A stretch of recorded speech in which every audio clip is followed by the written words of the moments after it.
dans le tourbillon du monde télévisuel français, où les exploits sportifs et les voix qui les narrent captivent des millions de spectateurs, Laurent Luyat se distingue comme une figure d'ancrage. À 58 ans, cet animateur emblématique de France Télévisions, connu pour son dynamisme lors des retransmissions du Tour de France ou de Roland-Garros, a toujours cultivé une discrétion farouche sur sa vie privée. Pourtant, une confidence récente de son frère cadet éclaire d'une lumière nouvelle cette sphère soigneusement protégée. Ce dernier révèle que Laurent vit une relation épanouie avec une femme discrète, éloignée des cercles médiatiques, qui l'accompagne depuis de nombreuses années. Cette annonce, à la fois inattendue et empreinte de simplicité, invite à explorer les facettes d'une vie équilibrée entre passion professionnelle et sérénité affective. Elle ouvre la voie à une plongée dans les origines de cet homme dont les racines et les influences premières ont façonné une carrière hors norme. Laurent Luyat, né le 4 août 1967 à Grenoble, une ville blottie au pied des Alpes, où la majesté des montagnes et l'effervescence des sports d'hiver imprègnent l'atmosphère. Issu d'une famille modeste, il grandit dans un foyer où les discussions vibrent au rythme des compétitions sportives diffusées à la télévision ou à la radio. Avec son frère cadet, il partage des moments d'enfance marqués par une fascination pour les récits des reporters qui donnent vie aux exploits des athlètes. Ces souvenirs, teintés de nostalgie, évoquent des soirées où les deux frères, armés de micros imaginaires, s'amusaient à commenter des matchs fictifs dans leur salon. Cette période formatrice, rythmée par des randonnées familiales dans les massifs alpins et des matchs de football locaux, forge chez Laurent une passion indéfectible pour le sport et le journalisme. Cette connexion précoce avec l'effort physique et la narration explique sa capacité à transmettre, des décennies plus tard, l'émotion brute des compétitions à un public national. Les récits si familiaux décrivent un jeune Laurent curieux, absorbant les détails des courses cyclistes ou des tournois de tennis, déjà animé par un désir de raconter des histoires. Grenoble, avec son cadre naturel imposant, reste pour Laurent un refuge émotionnel. Ses retours réguliers dans la région, loin des plateaux parisiens, témoignent d'un attachement profond à ses origines. Son frère confie que ces visites sont l'occasion de renouer avec des souvenirs communs, renforçant un lien fraternel qui transcende les années. Cette fidélité aux racines alpines révèle une personnalité ancrée, capable de résister au tourbillon de la célébrité.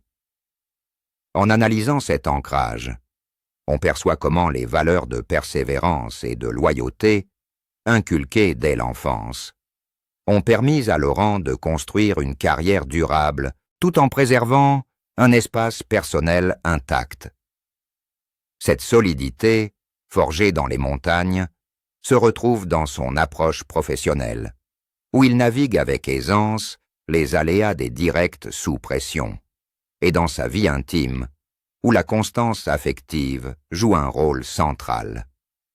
Dès le début des années 1990, Laurent Luyat entame une carrière prometteuse au sein de France Télévisions, où son talent pour captiver les audiences se manifeste rapidement. Ses premières apparitions, marquées par une énergie communicative et une connaissance encyclopédique du sport, le propulsent sur le devant de la scène lors des retransmissions du Tour de France. Sous un soleil écrasant ou dans la pluie battante des étapes montagneuses, il interagit avec coureurs et analystes, transformant chaque moment en histoire captivante. Ses collègues de l'époque décrivent un homme dévoué, préparant minutieusement chaque émission pour offrir des commentaires fluides et accessibles. Cette ascension fulgurante s'accompagne d'une décision consciente de protéger sa vie personnelle des regards indiscrets. Son frère, dans une confidence récente, explique que cette séparation entre vie publique et privée n'est pas un caprice, mais une nécessité pour préserver un équilibre dans un métier exigeant. Cette stratégie de discrétion mérite une réflexion approfondie. Dans un milieu où les détails intimes des personnalités publiques s'alimentent souvent les manchettes, Laurent choisit de rester énigmatique, ne laissant filtrer que des allusions vagues lors d'interviews rares. Il évoque parfois une compagne fidèle, sans jamais révéler son identité, créant ainsi un espace de sérénité à l'abri des spéculations. Cette approche, loin d'être un rejet de la transparence, reflète une sagesse acquise face aux pressions médiatiques.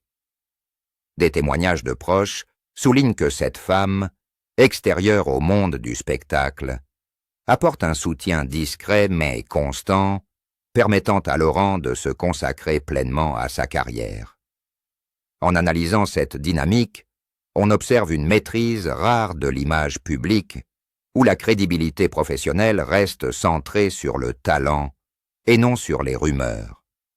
Cette barrière invisible, érigée avec soin, illustre une maturité qui protège non seulement sa vie affective, mais renforce également son autorité en tant que voix respectée du journalisme sportif. C'est lors d'un échange familial que le frère cadet de Laurent choisit de lever un coin du voile, confirmant publiquement l'épanouissement affectif de l'animateur. Selon lui, cette relation, tissée sur plusieurs décennies, repose sur une complicité profonde, où la compagne a joué un rôle essentiel dans l'ombre, particulièrement lors des périodes intenses de la carrière de Laurent. Des amis proches, tout en respectant la discrétion du couple, confirment cette image d'une union harmonieuse ancrée dans des valeurs simples. Cette révélation, loin d'être un coup médiatique, surgit dans un contexte de confidence familiale, offrant une perspective authentique sur la vie d'un homme public. Analysons l'impact de cette annonce.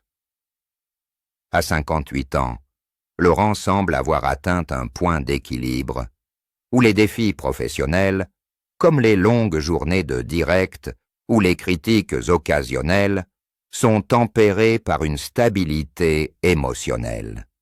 Le frère insiste sur le rôle clé de cette femme, décrite comme une professionnelle éloignée des feux de la rampe, qui a su accompagner Laurent dans les moments de doute comme dans les triomphes.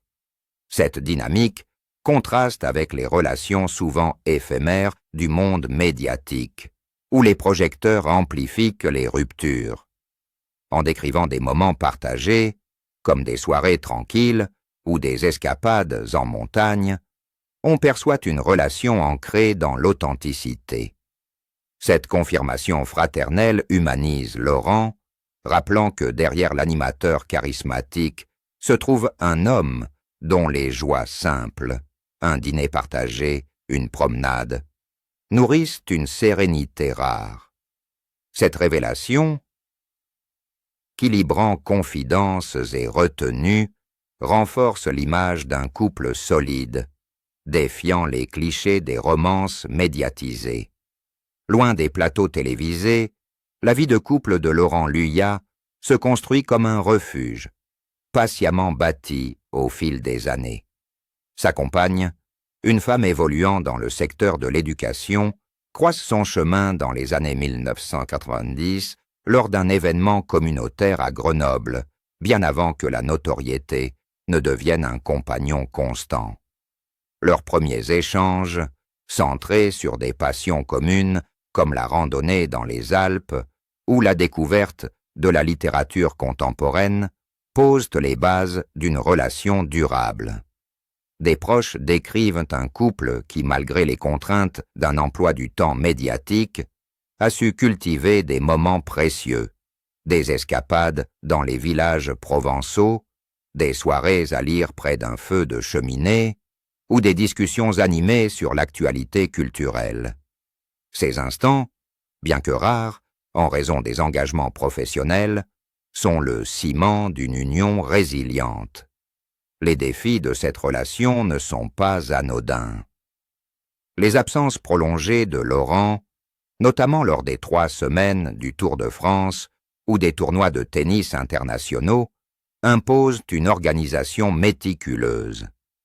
Son frère raconte des anecdotes où la compagne gérait seule les responsabilités du foyer, des tâches domestiques aux décisions importantes, permettant à Laurent de se concentrer sur ses directs. Cette répartition, loin d'être déséquilibrée, repose sur une confiance mutuelle et une compréhension des exigences du métier.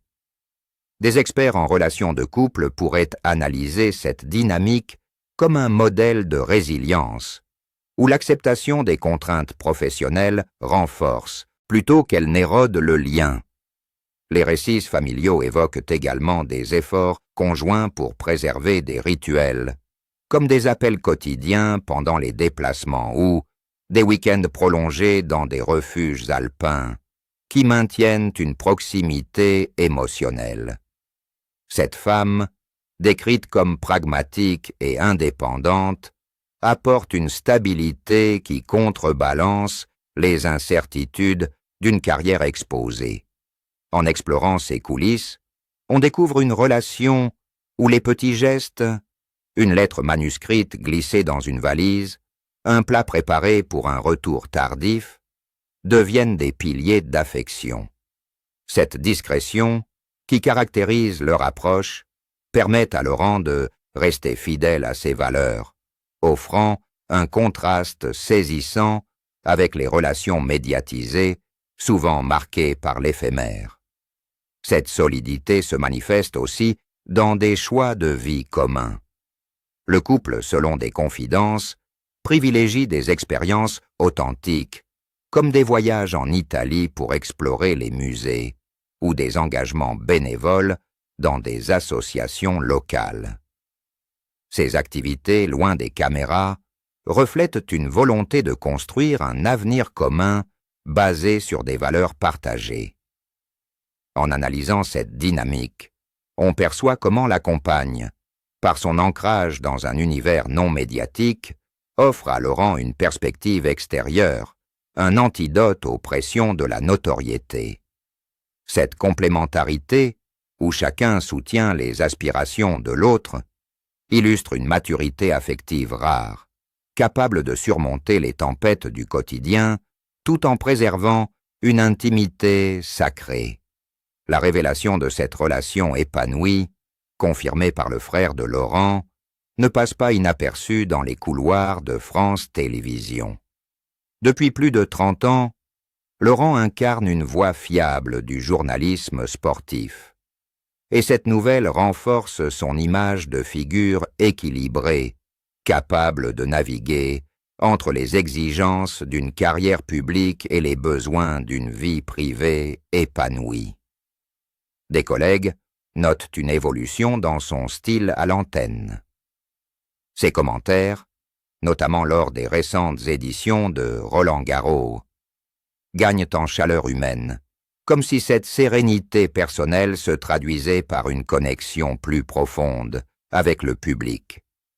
Les téléspectateurs, via les réseaux sociaux, expriment un respect accru pour cet homme qui, malgré sa notoriété, privilégie une vie discrète et authentique. Analysons les répercussions de cette annonce.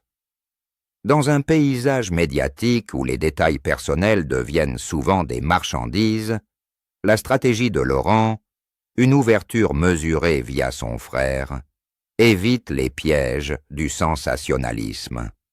Cette approche renforce sa crédibilité, le positionnant comme un professionnel dont l'autorité repose sur son expertise et non sur sa vie privée. Des analystes des médias observent que cette retenue contraste avec les animateurs qui exploitent leurs relations pour alimenter leur visibilité. Le frère, en partageant cette confidence, met l'accent sur le rôle stabilisateur de la compagne, qui a permis à Laurent de surmonter les défis professionnels, comme les critiques sur ses analyses ou les pressions des directs marathons. Cette stabilité affective se reflète dans sa longévité à l'antenne, où il évite les écueils du burn-out, un fléau courant dans le milieu. Les perceptions publiques évoluent également. Sur les plateformes numériques, les fans s'allument cette image d'un homme ordinaire, dont le bonheur réside dans des valeurs simples.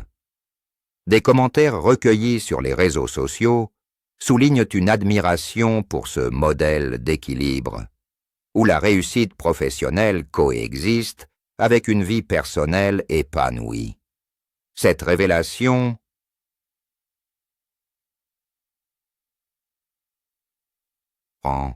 le rend plus accessible, loin des stéréotypes des stars médiatiques. En explorant cet impact, on discerne comment une vie privée stable peut amplifier la crédibilité publique, offrant un contrepoint aux récits souvent tumultueux des célébrités. Cette dynamique illustre également une vérité universelle. Les fondations affectives solides sont essentielles pour soutenir une carrière exigeante, permettant à Laurent de rester une voix incontournable du sport français. À l'approche de la soixantaine, Laurent Luyat semble envisager l'avenir avec une sérénité nouvelle, nourrie par cette relation stable confirmée par son frère. Sur le plan professionnel, des projets émergent, comme une possible implication dans des émissions axées sur le sport durable ou des documentaires explorant l'histoire des compétitions mythiques. Ces initiatives reflètent une volonté de diversifier son rôle, passant d'animateur à narrateur d'histoires plus introspectives. Sur le plan personnel, le couple explore des horizons nouveaux, des voyages en Asie pour découvrir des cultures éloignées, des projets de rénovation d'une maison de campagne, ou un engagement accru dans des initiatives éducatives locales en lien avec le parcours professionnel de sa compagne. Examinons ces perspectives en détail.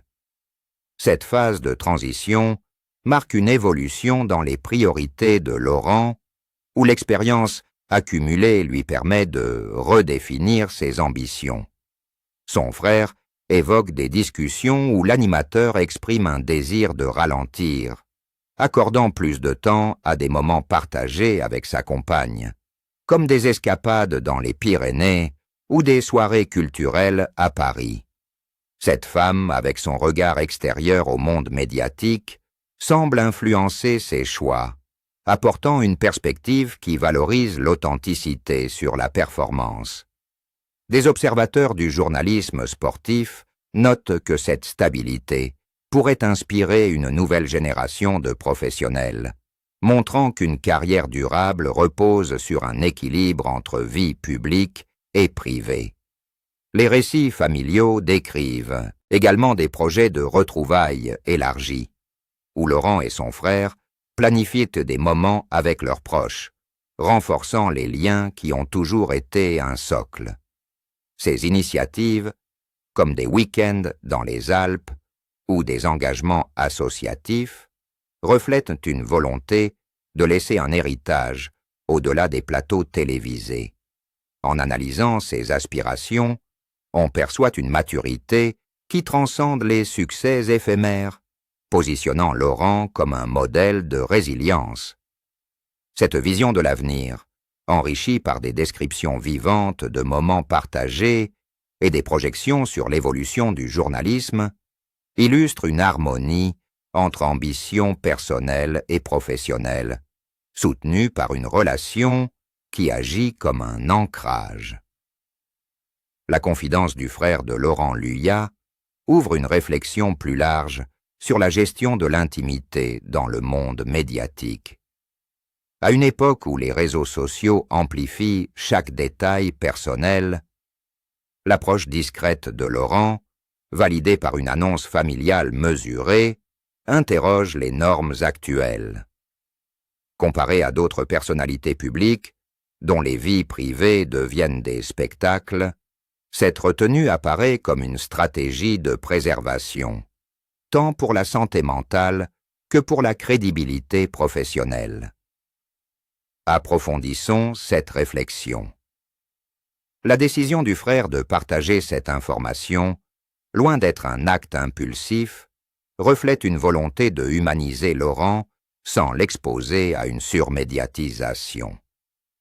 Cette approche illustre le rôle des familles comme gardiens de l'authenticité, offrant une narration qui contraste avec les déclarations souvent orchestrées des agents de communication.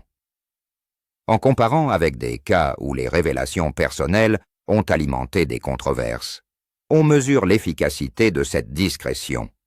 Elle permet à Laurent de rester focalisé sur son métier, évitant les distractions des scandales. Des experts en communication publique soulignent que ce modèle, où l'ouverture est contrôlée et les détails intimes protégés, pourrait redéfinir les attentes pour les futures générations de figures médiatiques. Cette réflexion s'étend à des considérations sociétales. Dans une culture obsédée par la transparence, la vie de Laurent suggère que la véritable force réside dans la capacité à préserver un espace sacré. Les descriptions de son quotidien, des moments partagés avec sa compagne, des engagements locaux, des liens familiaux, contrastent avec l'image stéréotypée des célébrités. En analysant ces dynamiques, on discerne une leçon universelle. La longévité, qu'elle soit professionnelle ou personnelle, repose sur des fondations solides, souvent invisibles au public.